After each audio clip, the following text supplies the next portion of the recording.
اگر زبان بے قابو ہو نا، لفظ اگر آوارہ ہو، جملے اپنی مرضی کے نکلیں تو پھر نیکیاں ضائع ہو جاتی ہیں۔ اگر بہت بولنے کی عادت ہو اور جو مرضی کہہ دینے کی عادت ہو اور اپنے غصے پر کنٹرول کا مزاج نہ ہو تو پھر نیکیاں برباد ہو جاتی ہیں۔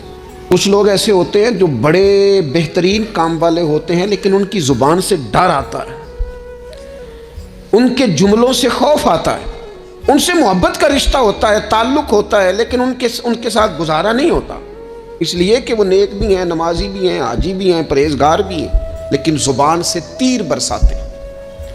ان کے جملے نہیں ہوتے، ان کے نشتر ہوتے ہیں جو دلوں کو گھائل کرتے۔ ایسا آدمی اپنی نیکیاں ضائع کر بیٹھتا ہے۔